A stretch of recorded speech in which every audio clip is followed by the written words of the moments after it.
আজকের আলোচনা high voltage model 24 expert ইংলিশের সৌজন্যে এই আলোচনাগুলো আমরা প্রতিনিয়তই আপনাদের সাথে করি এবং এই 20টা কোশ্চেন থেকে আমরা ইনশাল্লাহ চেষ্টা করি যে এমনভাবে ডিসকাস করতে যে সেখান থেকে আমরা আরও 5টা প্রশ্ন বা আরও 20-10-এ 200টা কোশ্চেন সমাধান করার মতো সুযোগ পেয়ে থাকি। তো চলুন আমরা প্রথমেই চলে যাই হাই ভোল্টেজ মডেলের আজকের আলোচনার প্রথম প্রশ্নে। সো দেখেন জাইমানুর জামি জুড়েছেন হচ্ছে চাঁপাইনবাবগঞ্জ থেকে, অনেক ধন্যবাদ। 1 নম্বর প্রশ্ন বলছে when they had their first child they put large sum of his educations। ওকে, এই প্রশ্নটাতে উত্তর কি হবে? আমরা হাই ভোল্টেজ মডেলের প্রথম প্রশ্ন চলে আসছি। আজকের প্রথম প্রশ্ন হচ্ছে when they had their first child they put large sum of his education। আচ্ছা, when যখন they had their first child তারা ছিল তাদের প্রথম সন্তান, they put large sum for his education তার শিক্ষার জন্য তারা এই যে পুট শব্দটা এখানে ব্যবহার করেছে, এই সাম কথাটার মানে কি? লার্জ সাম। সাম মানে হচ্ছে অর্থ বা আপনি টাকা বলতে পারেন। আচ্ছা, ফর হিজ এডুকেশন তার শিক্ষার জন্য তাদের প্রথম সন্তান যখন ছিল তারা রেখেছিল। এখন কি রেখেছিল? এই পুট শব্দটাই হচ্ছে গ্রুপ ভার্বের ইউজেস। এখানে পুট আমরা পুট শব্দের সাথে অ্যাডজাস্ট করে রাখবো। পুটের সাথে কিভাবে অ্যাডজাস্ট করা যায়? পুট মানে রাখা, কিন্তু এই পুটের সাথে যখন অ্যাসাইড মানে কোনো কিছুকে আলাদা করে রাখা, সাইড মানে পাশে আর অ্যাসাইড মানে আলাদা করে রাখা। সো এখানে এই পুট অ্যাসাইড কথাটা মানে হচ্ছে অর্থ বা কোনো ধরনের সম্পদ সরিয়ে রাখা। সো এখানে উত্তরটা হচ্ছে সি নাম্বার, পুট অ্যাসাইড। তো পুট গ্রুপ ভার্ব দিয়ে আমাদের বিভিন্ন গ্রুপ ভার্বগুলো আছে যেগুলো আমাদেরকে শিখতে হবে ইনশাল্লাহ, যদি আমরা পরবর্তীতে পুট নিয়ে আসি। এইখানে আপনারা দেখেন বেশ কিছু ব্যবহার এখানে আমি রেখেছি যে পুট দিয়ে আমরা এই শব্দগুলো একটু জেনে নিই। দেখেন পুটের সাথে কি কি বসতে পারে? Aside, away, off, in, down, by, আরও অনেক আছে। আমরা এগুলোর একটু অর্থটা জানার চেষ্টা করি। যেমন দেখেন এখানে আছে পুটের সাথে যদি আমরা অ্যাসাইড দিই তাহলে এর মিনিংটা হচ্ছে সঞ্চয়ের উদ্দেশ্যে আপনি কোনো কিছু জমা রাখলেন, এইটা হচ্ছে পুট অ্যাসাইড। পুট অ্যাওয়ে কথাটার মানে হচ্ছে লিভ বা ত্যাগ করা। পুট বাই মানে হচ্ছে লে বাই, যেটাকে বলা হয় সরিয়ে ফেলা বা সঞ্চয় রাখা। পুট বাই এটা হচ্ছে সরিয়ে ফেলা বা সঞ্চয় রাখা, লে বাই। পুট ডাউন মানে হচ্ছে সাপ্রেস বা দমিয়ে রাখা। পুট ডাউন কথাটা মানে হচ্ছে সাপ্রেস বা দমিয়ে রাখা। পুট ইন মানে হচ্ছে দেখা দেওয়া। পুট ইন মানে কি বলেন? দেখা দেওয়া। পুট অফ কথাটার মানে গেট রিড অফ মানে মুক্ত রাখা। পুট অফ মানে হলো মুক্ত রাখা বা গেট রিড অফ। আরেকটা পুট অফ আছে যেটার মানে হচ্ছে স্থগিত রাখা। পুট অফ মানে কি? পোস্টপোন বা স্থগিত রাখা। তাহলে পুটের সাথে এইগুলো যেমন আমাদের শিখতে হবে, একই সাথে আরও আছে, কিন্তু আমরা এই ক্লাসে এই কয়টা দিলাম। আমরা পুট গ্রুপ ভার্ব নিয়ে যখন আলোচনা করব তখন বাকিগুলো দিব। ক্লিয়ার? আচ্ছা, ক্লাসটা একটু শেয়ার করে দিন আপনারা। তাহলে পুটের সাথে আমরা একটু একবার দেখে নিই আরেকবার। পুট অ্যাসাইড সঞ্চয়ের উদ্দেশ্যে জমা রাখা। পুট অ্যাওয়ে মানে হচ্ছে ত্যাগ করা। পুট বাই সরিয়ে রাখা। পুট ডাউন মানে দমিয়ে রাখা। পুট ইন দেখা দেওয়া। পুট অফ মানে গেট রিড অফ মুক্ত রাখা। পুট অফ মানে হলো স্থগিত করা বা পোস্টপোন করা। ওকে, আসেন আমরা চলে যাই পরের প্রশ্নে। 2 number, I don't take tea. I don't take tea বলছে এই প্রশ্নটার বাংলা কি? এই প্রশ্নটা শিক্ষক নিবন্ধনে আসা একটা প্রশ্ন। এটাকে কেন আমরা গুরুত্বপূর্ণ ভেবেছি? দেখেন এই সেন্টেন্সে ডু নট টেক আছে। ডু নট টেক এই যে টেক শব্দের একটা বিশেষ ব্যবহার আছে, সেইটার জন্য এখানে ব্যবহার করা হয়েছে। ঠিক আছে? আচ্ছা, ডু নট টেক, এই টেক শব্দটায় বিভিন্ন ধরনের আলাদা আলাদা ফ্রেজাল অর্থ দিতে পারে। সো আমরা এখানে আগে বলি এটার অর্থ কি। আই ডোন্ট টেক টি মানে কি? আই ডোন্ট টেক টি মানে আমি হলো চা পান করি না।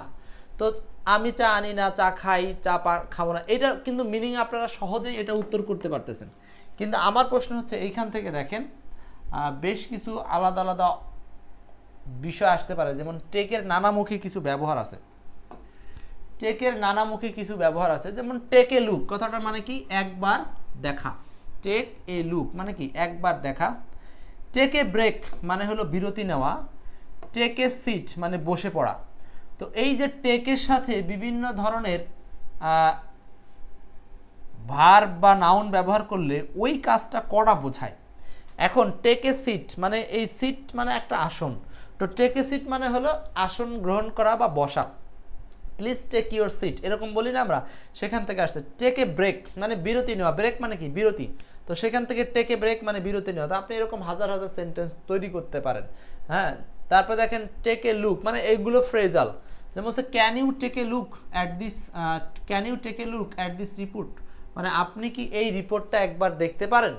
তারপর হচ্ছে কি let's take a break and have some coffee, হ্যাঁ বলছে চলো বিরতি নেই এবং আমরা হ্যাভ সাম কফি মানে কিছু কফি পান করি। একইভাবে প্লিজ টেক এ সিট দয়া করে আসন গ্রহণ করুন। The meeting is about to start মানে মিটিং প্রায় শুরু হয় এমত অবস্থায়। তাহলে আমরা টেকের সাথে নানা রকম ফ্রেজ ইউজ করতে পারি যেগুলো প্রকৃতপক্ষে আমাদের অনেক সেন্টেন্সে লাগে। যেমন টেক এ চান্স মানে কি ঝুঁকি নেওয়া, sometimes you have to take a chance to succeed. দেখেন তাহলে এই ফ্রেজটা আপনাদের মনে রাখতে হবে। টেক এ চান্স কথাটা মানে কি ঝুঁকি নেওয়া। টেক এ ওয়াক মানে কি হাঁটতে যাওয়া। টেক এ শাওয়ার, এই শাওয়ার মানে হচ্ছে গোসল করা, টেক এ শাওয়ার। তো অনেকেই জানেন না গোসল করার ইংরেজি আর কি হতে পারে, বাত মানে গোসল করা, কিন্তু সেটার একটা আরেকটা মিনিং হতে পারে ফ্রেজাল যেগুলো বারবার ইংরেজরা ব্যবহার করে। টেক এ শাওয়ার মানে গোসল করা। ওকে, আচ্ছা he usually takes a shower, সে সাধারণত শাওয়ার করে বা গোসল করে বিফোর ব্রেকফাস্ট, ব্রেকফাস্টের আগে। ওকে, আচ্ছা দেখেন এরকম আরও অনেক ছিল, যেমন টেক এ ন্যাপ মানে ছোট ঘুম দেওয়া, টেক এ ন্যাপ। এই ফ্রেজালগুলো খুব প্রয়োজন যখন আপনারা ফ্রি হ্যান্ড রাইটিং করবেন, তখন এগুলো খুব লাগবে। টেক এ ন্যাপ মানে ছোট ঘুম দেওয়া। টেক এ পিকচার মানে কি ছবি তোলা, টেক এ পিকচার ছবি তোলা। টেক এ টার্ন মানে কি বাঁক দেওয়া, টেক এ টার্ন বাঁক দেওয়া বা পালা নেওয়া, take a turn. It's your turn to take a turn driving মানে এই যে দেখেন it's your turn to take a turn.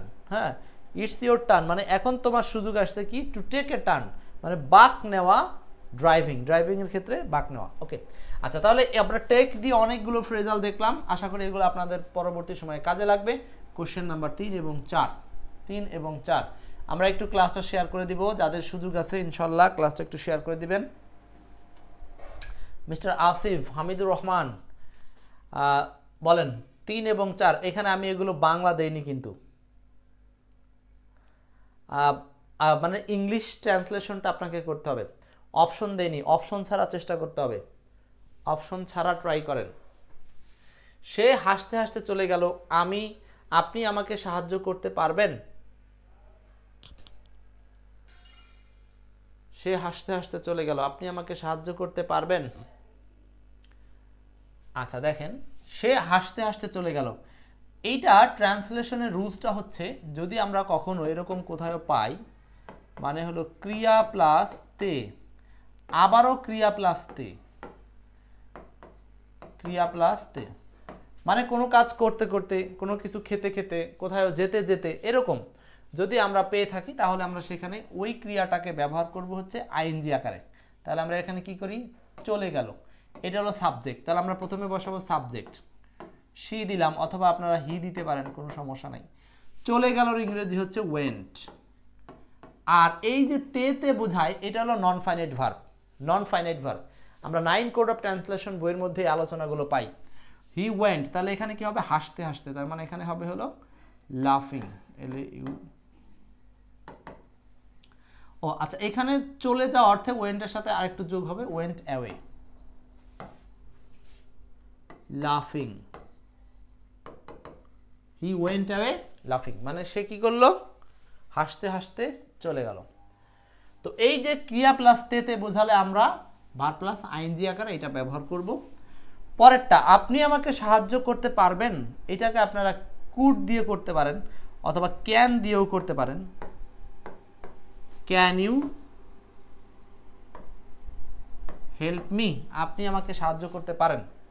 আচ্ছা এটাকে আমরা আবার ভদ্রতার অর্থে কিন্তু এখানে কুড ইউ দিয়ে বলতে পারি, কুড ইউ প্লিজ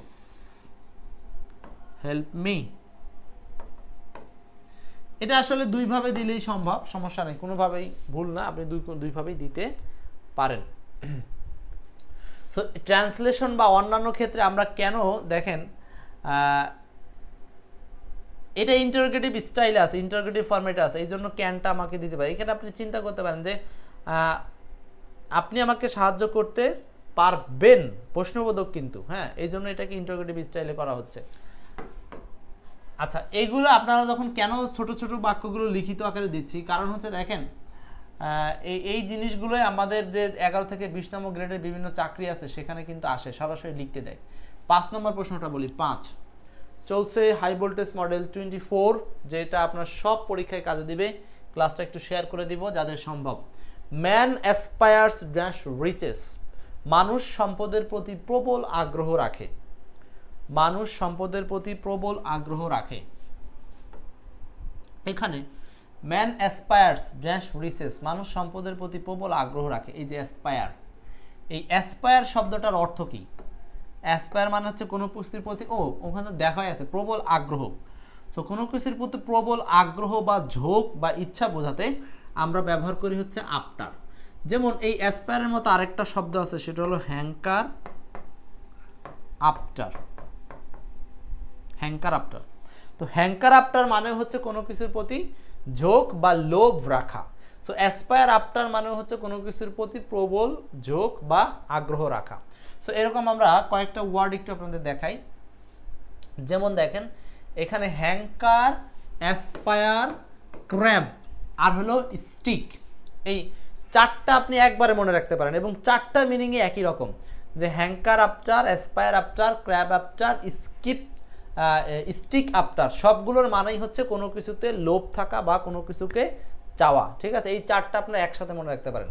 আচ্ছা দেখেন এখানে আমরা একটু উদাহরণগুলো দেখি। যেমন এখানে 1 নম্বর, দ্য ভার্চুয়াস মানে ধার্মিকেরা নেভার কখনোই হ্যাঙ্কার আফটার মানি, মানে কি টাকার পিছনে লালায়িত হয় না বা টাকার পিছনে দৌড়ায় না।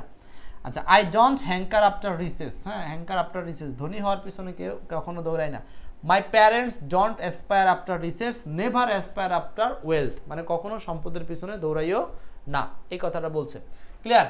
তো এই যে উদাহরণগুলো এগুলো আপনাদের লাগবে এবং একই সাথে এই চারটা শব্দ মনে রাখবেন, হ্যাঙ্কার, অ্যাসপায়ার, ক্র্যাব, স্টিক।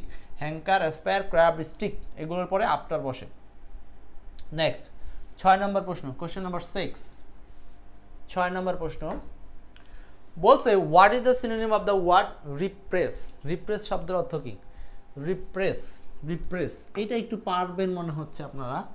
এখানে একটা টিপস আছে, এখানে একটা নিমোনিক দেখাই আপনাদের। রিপ্রেস, এটাকে আপনারা দুই ভাগে ভাঙেন, রি আর হলো প্রেস। প্রেস মানে কি? আমরা জানি কোনো কিছুকে প্রেস করা মানে কি? চাপ দেওয়া। প্রেস মানে কি? চাপ দেওয়া। প্রেস মানে হলো চাপ দেওয়া। আর এখানে আছে রি, রি মানে কি? তাহলে পুনরায়। তার মানে পুনরায় কোনো কিছুকে যখন চাপ দিবেন, পুনরায়, পুনরায়, পুনরায় কোনো কিছুকে চাপ দেওয়া, এর মানে এটা হচ্ছে আপনি ফোর্স দিচ্ছেন। অর্থাৎ এইটার বাংলাটাই হলো কন্ট্রোল, মানে কোনো কিছুকে আপনি চাপাচাপি করে দমন করা বা নিয়ন্ত্রণে রাখা অর্থে এটা ব্যবহার করা হয়। সো এইটার এই নিমোনিকটা বা মনে রাখার কৌশলটা এইভাবে শব্দটাকে ভেঙে নিলে কিন্তু পারছেন।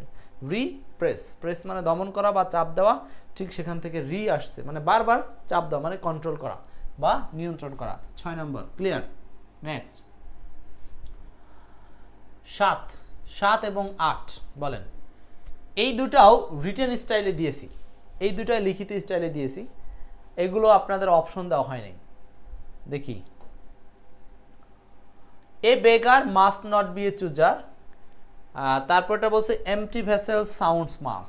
দুইটা প্রশ্ন কি, এটার অ্যানালাইসিস আর বাংলা অর্থটা আমরা একটু বলতে চাই, বাংলা কি হবে, আর এটি কোন টেন্স জানতে চাওয়া হয়েছে। তো a beggar must not be a chooser, এটার বাংলা কি, মানে এটাকে বাংলা কি বলতে পারবেন? একজন ভিক্ষুক must not be a chooser, মানে সে পছন্দকারী হবে না, মাস্ট নট বি হবে না, চুজার পছন্দকারী। আচ্ছা, এটার বাংলা হচ্ছে ভিক্ষার চাল কারা অথবা আকারা। হ্যাঁ, বাসার বলছেন যে খালি কলসি বাজে বেশি না, খালি কলসি বাজে বেশি না, এটা বাংলা আগেরটাই, ভিক্ষার চাল কারা অথবা কারা আর আকারা, ভিক্ষার চাল কারা বা আকারা, যাই হোক, মানে ভিক্ষার চাল কারা আর আকারা।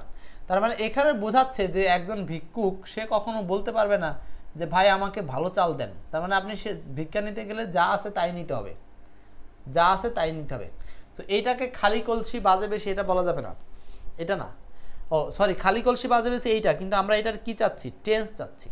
1 মিনিট, এখন আসেন, এটার বাংলা হচ্ছে আপনারা বলছেন, কিন্তু এটার টেন্সটা কি, এটা কোন টেন্স, বাংলা আপনারা পারেন বুঝলাম, টেন্স কি। আর এইখানকার বিশ্লেষণটা মনে রাখতে হবে যে এই সেন্টেন্সটার বিশ্লেষণে মাস্ট আছে, মাস্ট। নর্মালি আমরা জানি প্রবাদগুলো প্রেজেন্ট টেন্স হয়, কিন্তু এখানে মাস্ট দিয়ে প্রেজেন্ট টেন্সে আছে। আচ্ছা, এখন এইটা কোন টেন্স এইটা বলেন, আমরা বলছি প্রেজেন্ট সিম্পল টেন্স এইটা। সো এই সেন্টেন্সে ভার্বটা কি, এমটি ভ্যাসেলস, ভ্যাসেলস মানে হলো পাত্র, আর সাউন্ড মানে হলো বাজা। সো এটা হলো এখানে ভার্ব, হ্যাঁ। তো এমটি ভ্যাসেলস সাউন্ড মাস মানে হচ্ছে কি, খালি কলসি বাজে বেশি, ভ্যাসেলস মানে পাত্র বা কলসি যাই বলেন, এমটি মানে শূন্য। তো এটা হলো প্রেজেন্ট টেন্স। তো মনে রাখবেন যে সাধারণত প্রবাদগুলো প্রেজেন্ট টেন্স হয়ে থাকে।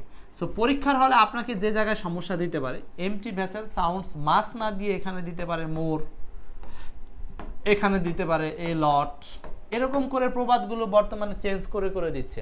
সো আপনারা যখন প্রভার্বসগুলো পড়বেন তখন এই জায়গাগুলো একটু দেখে ক্লিয়ার করে পড়বেন, মানে হচ্ছে যেন অপশন চেঞ্জ করলেও আপনারা বলতে পারেন। 9 নাম্বার, বৃক্ষ থেকে পাওয়া সবচেয়ে বড় উপকার হলো অক্সিজেন। বৃক্ষ থেকে পাওয়া সবচেয়ে বড় উপকার হলো অক্সিজেন। বৃক্ষ থেকে পাওয়া সবচেয়ে বড় উপকার হলো অক্সিজেন। এটাকে কি করতে হবে? 9 নম্বর প্রশ্ন।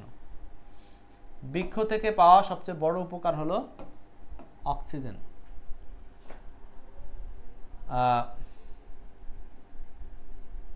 বৃক্ষ থেকে পাওয়া সবচেয়ে বড় উপকার হলো অক্সিজেন। সো এখানে সবচেয়ে বড় উপকার হলো অক্সিজেন, বৃক্ষ থেকে পাওয়া। এখন ট্রান্সলেশন করার ক্ষেত্রে অ্যান্না রয় বলছেন সাউন্ডের ভার্বের 3টা রূপ একই রকম। হ্যাঁ, 3টা রূপ একই রকম। আচ্ছা দেখেন তো এখানে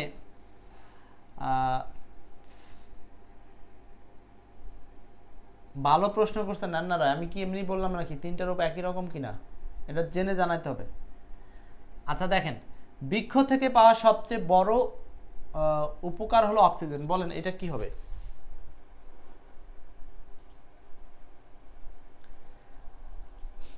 এটার বাংলাটা করেন, ট্রান্সলেশনটা করেন আপনারা।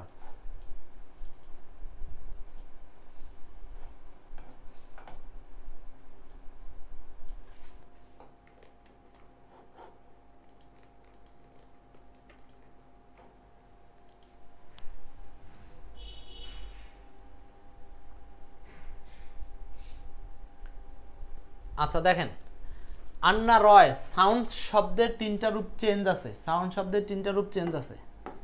সাউন্ড হলো প্রেজেন্ট ফর্ম, আর পাস্ট ফর্ম হচ্ছে শুধু ইডি যোগ হবে দুইটাতেই। সাউন্ডেড সাউন্ডেড হবে, হ্যাঁ সাউন্ডেড সাউন্ডেড হবে পাস্ট পার্টিসিপলে। আচ্ছা, আর বাসার বলছেন কি, oxygen is the biggest benefit from trees. আচ্ছা, তার মানে আপনি বলছেন এরকম, অক্সিজেন ইজ দ্য সবচেয়ে বড় উপকার, বেস্ট বেনিফিট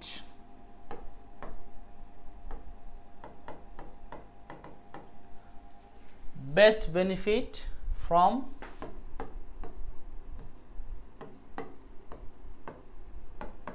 ট্রিজ হতে পারে, কোনো সমস্যা নাই, লিখছেন।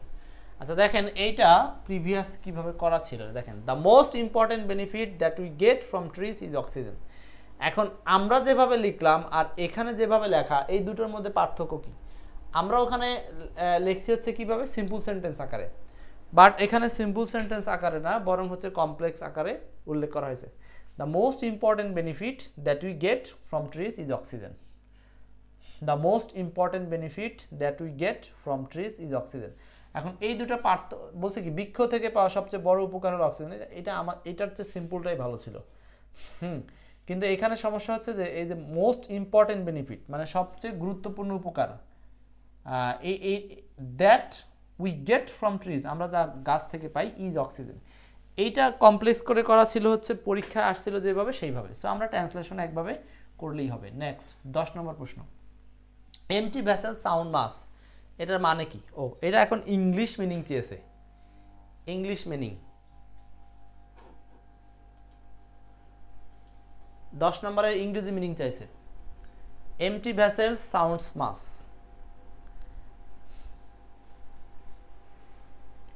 এমটি ভেসেল সাউন্ডস মাস।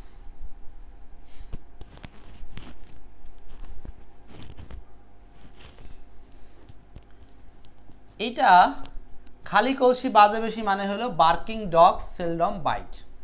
So barking dogs seldom byte, এখানে আবার কয়টা অপশন আছে? দুইটা। সো মনে রাখতে হবে যে বার্কিং ডগস যদি এখানে প্লুরাল করেন, ও বার্কিং এর সাথে যে ডগ দিবেন সেটা প্লুরাল করতে আপনি বাধ্য। কেন? কারণ কমন নাউনকে প্লুরাল করা ছাড়া ব্যবহার করতে পারবেন না, অথবা সংখ্যা ছাড়া। তো এইটা উত্তর, C number, barking dogs seldom bite. Okay, পরের প্রশ্নে যাব আমরা।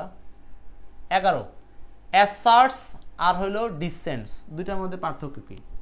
অ্যাসার্টস আর হলো ডিসেন্টস। অ্যাসার্ট কথাটার মানে কি? অ্যাসার্ট আর হলো ডিসেন্ট। অ্যাসার্ট আর হলো ডিসেন্ট। দেখেন, অ্যাসার্ট মানে হচ্ছে কোনো কিছুকে সম্মতি দেওয়া, আর ডিসেন্ট কথাটার মানে হচ্ছে মতবিরোধ, বা এটা একটা আরেকটার বিপরীত সংক্রান্ত বলতে পারেন, মানে যে একটা একটার বিপরীত সম্পর্ক বা বিপরীত রিলেশন। 11 নাম্বার। সো অ্যানালজি সিস্টেমে কোন জোড়ায় এরকম বিপরীত রিলেশনশিপস আছে? অ্যানালজিতে এখানে কোন জোড়ায় বিপরীত রিলেশনশিপস আছে? 11 নাম্বার। এখানে বিপরীত রিলেশনশিপ আছে হলো অ্যাফার্ম আর হলো অবজেক্ট। অ্যাফার্ম মানে কোনো কিছুকে নিশ্চিত করা, আর অবজেক্ট মানে হচ্ছে কোনো কিছুকে আপত্তি জানানো। এটা হলো বিপরীত, বা এটা হচ্ছে অপোজিট রিলেশনশিপস আছে। এখানেও অপোজিট, এখানেও অপোজিট। সো আমাকে এরকমটাই চাইছে। বাকিগুলোর মিনিং কি? রিজেক্ট মানে বাদ করা, ডিসঅ্যাপ্রুভ মানে বাদ করা, দুইটাই সিনোনিম। অ্যাকনলেজ গ্রহণ করা বা অ্যাকসেপ্ট করা, রিকগনাইজ দুইটাই সিনোনিম। এন্ডোর্স, র্যাটিফাই দুইটাই সিনোনিম। ব্যাস, এরপর আসেন 12 নম্বর। বলছে not once has our neighbour invited us into his house. এই প্রশ্নটাকে 3টা অপশন দেওয়া আছে। এর মানে বোঝানো হচ্ছে এই 3টা অপশনের মধ্যে আমরা চেঞ্জ করলে কোনটা বলতে পারি? 3টা অপশনকে আমরা চেঞ্জ করে কোনটা বলতে পারি? Our neighbour has invited us into his houses not once but many times. এই সেন্টেন্সের মধ্যে নট ওয়ান্স আছে, তাহলে নট ওয়ান্সটাকে চেঞ্জ করে কিভাবে করা যায়? বাক্যের শুরুতে নট ওয়ান্স আসছে, এই জন্য এর সাথে সাথে অক্সিলারি ভার্ব চলে আসছে। এটা হলো নেগেটিভ সেন্টেন্সের ইনভার্সন হয়েছে। আওয়ার নেইবার এটা হলো বাক্যের সাবজেক্ট, তো হ্যাজের সাথে মিল রেখে এখানে ইনভাইটেড শব্দটা ব্যবহার করা আছে। হ্যাজের সাথে মিল রেখে এখানে ইনভাইটেড কথা ব্যবহার করা আছে, আস ইনটু হিজ হাউস। তো এইখানে our neighbor has invited us into his house not once but many times. Our neighbor has never invited us into his house. Occasionally our neighbor has invited us into his house.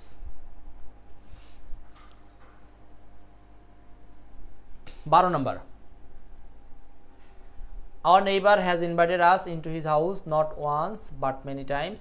Our neighbor has never invited us into his house. Occasionally our neighbor. এখন এটা কোনটা answer হবে? Inversion করা আছে থাক, কিন্তু সবকটাতে আমরা subject নিলাম শুরুতে, সেটা মূল কথা না।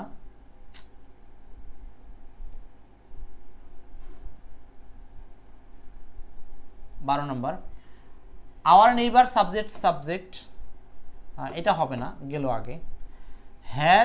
হ্যাজ নেভার ইনভাইটেড, শুধু invited.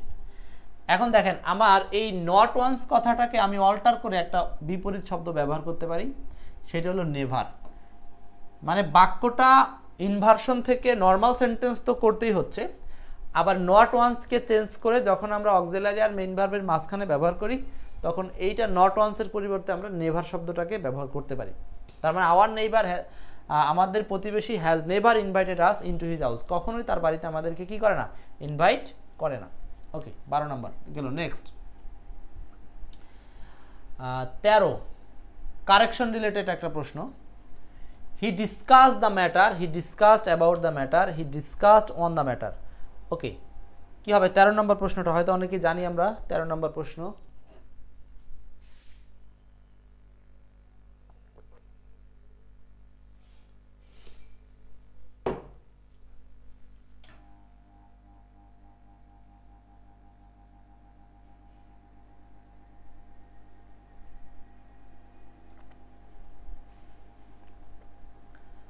13A Moniruzzaman, 13A discuss the matter. হ্যাঁ, ডিসকাসের সাথে আমরা কোনো প্রিপোজিশন ব্যবহার করি না। সো এই সংক্রান্ত আমাদের আরও কিছু শব্দ জানা দরকার, যে ডিসকাসের মতো কে কে আছে যাদের সাথে আমরা কখনো প্রিপোজিশন ব্যবহার করব না। এমন কিছু শব্দ আছে, যেমন এই যে লিস্টের মধ্যে আছে, খুব গুরুত্বপূর্ণ কিছু শব্দ কালেকশন করছি। যেমন রিস, resemble, recommend, resign, discuss, enter, go, meet, order, paint, sign, answer, investigate, emphasise, violate, comprise, হ্যাঁ, ইত্যাদি ট্রানজিটিভ ভার্বগুলোর পরে আমরা কোনো প্রিপোজিশন বসাবো না। আচ্ছা, কি কি শব্দ? রিস, রিস মানে কি? পৌঁছানো। রিজেম্বল মানে সদৃশ্য হওয়া। রিকমেন্ড মানে সুপারিশ করা। রিজাইন পদত্যাগ করা। ডিসকাস, হ্যাঁ, ছিল। এন্টার, এন্টার সাথে প্রিপোজিশন বসে, কিন্তু উদ্দেশ্য ঠিক রেখে যাওয়া বোঝাতে। এইগুলোর বিস্তর আলোচনা আছে, কিন্তু আমি সংক্ষেপে বলে দিচ্ছি। এই শব্দগুলো বা এই ট্রানজিটিভ ভার্বগুলোর পরে আমরা নর্মালি প্রিপোজিশন বসাবো না। যেমন order, paint, sign, answer, investigate, হ্যাঁ, এরকম। ভায়োলেট, কম্প্রাইজ ইত্যাদি ট্রানজিটিভ ভার্বের পরে আমরা প্রিপোজিশন ব্যবহার করব না। He discuss the matter with me, হ্যাঁ, সে আমার সাথে কি করলো? ডিসকাস করলো। এখানে কোনো প্রিপোজিশনের প্রয়োজন নাই। তবে এইগুলো যদি প্যাসিভ হয়, অথবা আপনার ডিসকাস যদি কখনো নাউন রূপ ধারণ করে, যেমন আই হ্যাভ এ ডিসকাশন, এটা কিন্তু নাউন, যে আমার একটা আলোচনা আছে অ্যাবাউট দ্য ম্যাটার, এই বিষয়ে। তাহলে নর্মালি আমরা এইগুলোকে ভার্ব হিসাবে যখন সেন্টেন্সে বসাবো, তখন কোনো এদের সাথে প্রিপোজিশন ব্যবহার করব না। কিন্তু ভার্ব ছাড়া অন্য অর্থে গেলে এগুলোর সাথে প্রিপোজিশন বসতে পারে। ওকে, 14 number, he tried his best, এটাকে নেগেটিভ করতে হবে। He tried his best, he tried his best, এটাকে আমরা কিভাবে নেগেটিভ করব? He did not try a little, he did not stay unmoved, he left no stone unturned, he did not turn all stones. এইখানে এটা আসলে সরাসরি আপনি কোনো রুলসে ফেলতে পারবেন না। এই প্রশ্নটা উইদাউট রুলসে কাজ করা, যে হি ট্রাইড হিজ বেস্ট, সে তার সর্বোচ্চ চেষ্টা করলো। আর এইটাকে আমরা একটু ঘুরিয়ে কি বলতে পারি? 14 মুখস্থ করছেন, ঠিক আছে। হি লেফট নো স্টোন আনটার্ড, এটা আসলে একটু ব্যাখ্যা করে বোঝার চেষ্টা করেন। হি ট্রাইড হিজ বেস্ট মানে সে সর্বোচ্চ চেষ্টা করছে। সো এখন আসেন, হি লেফট মানে সে ত্যাগ করলো। নো স্টোন মানে ত্যাগ করে নাই। এখন দেখেন এই লেফটকে নেগেটিভ করে দিছে। নো স্টোন আনটার্নড, আনটার্ন মানে কি? টার্ন মানে উল্টানো। দেখেন, টার্ন মানে উল্টানো, আর আনটার্ন মানে হচ্ছে না উল্টানো।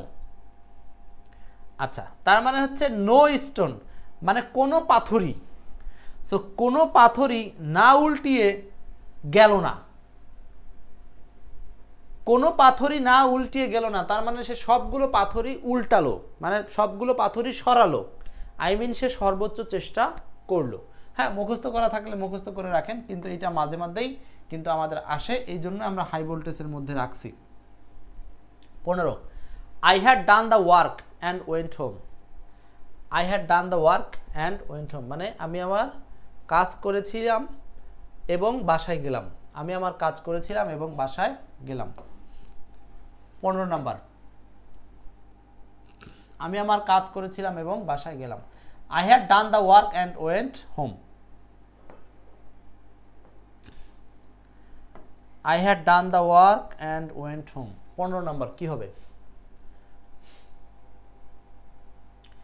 Having done the work I went home, being done the work I went home, as I had done the work I went home, because of being done the work I went home.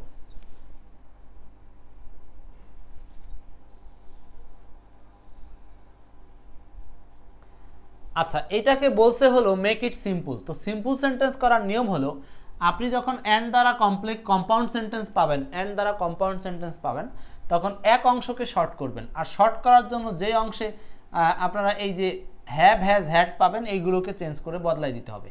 তার মানে have, has, had, এই তিনটা থেকে আসবে কি? Have অথবা has অথবা had, এই তিনটা থেকে তৈরি হবে হচ্ছে হ্যাভিং। তো এখানে হ্যাভিং, এটা হ্যাভিং ডান দ্য ওয়ার্ক, ডান থেকে বাকিটা থাকবে। যেহেতু একই সাবজেক্ট, এই সাবজেক্টটা এখন চলে যাবে পরের সেন্টেন্সের সাথে, আই, মানে having done the work I went home. Having done the work I went home, কাজটা শেষ করি আমি বাসায় গেলাম। 15 উত্তর হচ্ছে A number. 16, I shall do the work, বাক্যটি প্যাসিভ কি হবে? ওয়াও, এই যে শ্যাল প্লাস V1 আছে, শ্যাল প্লাস V1, তার মানে নিয়মটা হলো মডাল প্লাস V1 থাকলে আমরা কিভাবে প্যাসিভ করব। মডাল প্লাস V1 থাকলে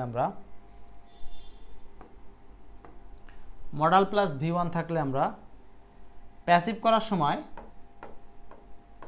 modal plus B plus V3 দ্বারা প্যাসিভ করব। Modal plus B plus V3 দ্বারা প্যাসিভ করব।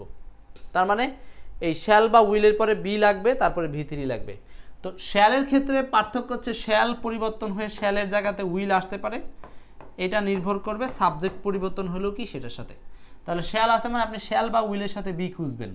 শ্যাল বি আছে কিন্তু ডান লাগবে, মে আসবে না, উইল বি ডান এটা হতে পারে, উড হওয়ার কোনো সুযোগ নাই।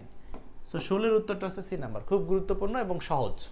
তার মানে সকল মডাল ভার্ব সংযুক্ত যে সমস্ত টেন্স বাক্যগুলো আছে এগুলোকে আমরা জাস্ট প্যাসিভ করার সময় কি করব, শুধু বি আনবো, একদম সহজ।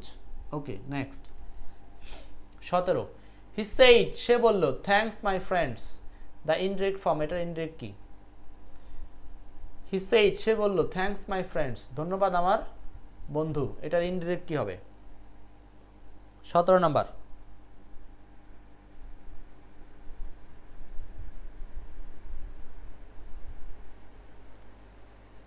17 ইনডিরেক্ট কি হবে? 17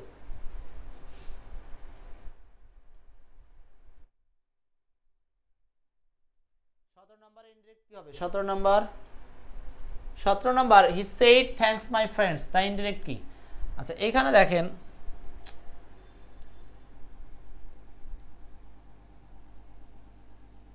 শব্দ হি সেইড, তো সেইড পর্যন্ত ঠিক আছে, কিন্তু এইখানে নিয়মটা হচ্ছে আপনার যখন থ্যাঙ্কস সামওয়ান থাকবে বা থ্যাঙ্কের সাথে কোনো কিছু থাকবে তখন আমরা ব্যবহার করব সরাসরি ওই সাবজেক্ট, আর এই থ্যাঙ্ক ভার্বটা এই সেইড পাস্ট টেন্স থাকার কারণে থ্যাঙ্কস ভার্বটা পাস্ট টেন্স হয়ে যাবে।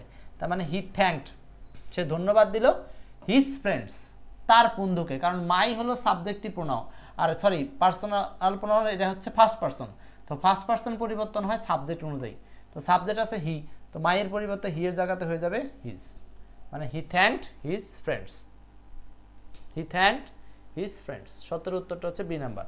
ওকে next 18 number, choose the correct sentence, কোনটা সঠিক বাক্য? 18 হাই ভোল্টেজ মডেল 24, আর দুইটা প্রশ্ন দিয়ে শেষ হবে। এখানে মার্ডারের কথা বলছে, মার্ডার খুব গুরুত্বপূর্ণ একটা প্রশ্ন, বারবারই ডিস্টার্ব করে আপনাদেরকে। হ্যাং, হ্যাং শব্দের দুইটা পাস্ট টেন্স আছে, একটা হচ্ছে হাং আর একটা হচ্ছে হাং। এটা হলো ফাঁসি ঝোলানো, এটা হলো বস্তু ঝুলানো, আর ফাঁসিতে ঝুলানো অর্থে হ্যাংড অথবা হ্যাংড, এই দুইটা বসে, হ্যাংড হ্যাংড। সো এটা মনে রাখবো কিভাবে? এই যে ইডি দেখে বুঝবেন, ইডি মানে দড়ি, আর দড়ি মানে হলো ফাঁসি দেওয়া, সো এটার মিনিং হচ্ছে ফাঁসি। এটার টিপসটা আপনি এইভাবে মনে রাখতে পারেন। আর এটা হচ্ছে হ্যাঙ্গার, হ্যাঙ্গার উল্টালে ইউ এর মতো হয়, অর্থাৎ আমরা যে হ্যাঙ্গারটা চিনি সেটাকে উল্টালে ইউ এর মতো হয়। সো এটা হলো কোনো কিছু ঝুলানো, বস্তু বা কোনো কিছু ঝুলানো অর্থে। তাহলে এখানে আনসার হবে হচ্ছে 3 number, he was hanged for murder, he was hanged for murder. কারণ এই যে মার্ডারের কথা বলছে, মার্ডার মানে কি? মানুষকে মারছে, সেই জন্য সে কি ফাঁসিতে ঝুলবে, সে উত্তরটা হচ্ছে হি ওয়াজ হ্যাংড। নেক্সট 18 পরে আসি 19, হি হ্যাজ কিলড হিমসেলফ, এটার বাংলা চাইছে তাই না? এটা সহজ, সপ্তম নিবন্ধনে আসছিল এই প্রশ্নটা, এটা বাংলা কি হবে? He has killed himself, he has killed himself, সে তার নিজেকেই হত্যা করছে, তাই তো? নিজেকে হত্যা করা মানে কি? এটা আসলে আত্মহত্যা করা, সো উত্তরটা হবে সে আত্মহত্যা করেছে, একদম সহজ, সিম্পল, এটা সহজ, এটা কঠিন না। 20 নাম্বার এবং আজকের আলোচনার শেষ প্রশ্ন, it is a quarter to 10 now, it is a quarter to 10 নাও,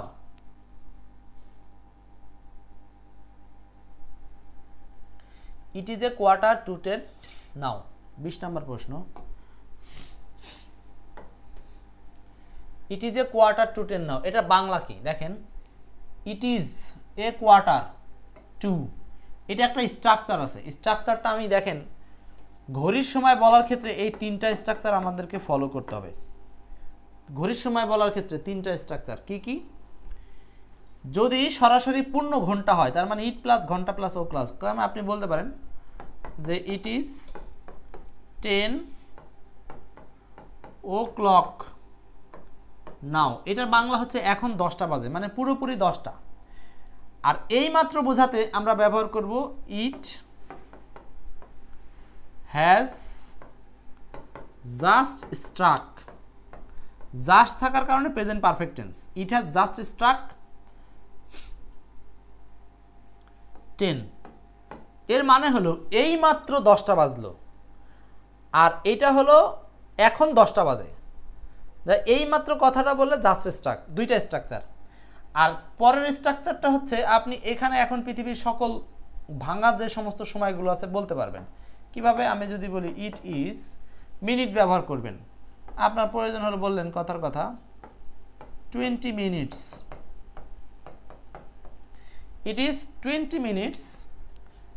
এখন আপনি পাস্ট আর টু এই দুইটার ব্যবহার জানতে হবে।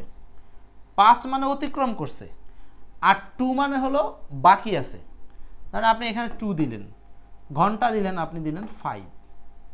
এর বাংলা কি? এর বাংলাটা হচ্ছে 5টা বাজতে এখনো 20 মিনিট বাকি, মানে 2 মানে হলো বাকি বা কম। সো এই 2 দিয়ে পৃথিবীর সকল ঘটনাকে পৌঁছাতে পারবেন, লিখতে পারবেন, ঠিক আছে।